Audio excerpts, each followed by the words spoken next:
Aduh, panasnya cuaca sekarang. Mana nak cari tinted ya? Silau pula bila tengok komputer.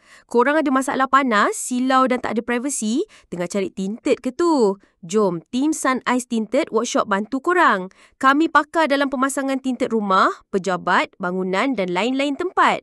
Hari ni, kami dapat job pasang tinted untuk pejabat di Klang, Selangor.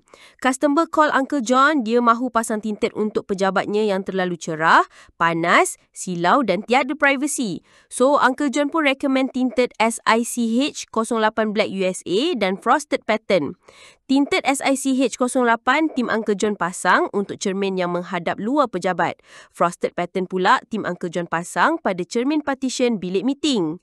Macam biasa sebelum pasang tinted, Tim Uncle John akan cuci dulu cermin tingkap bagi bersih dari habuk dan kesan gam yang lama. Selepas pasang, ruang pejabat dah nampak cantik, redup dan sejuk.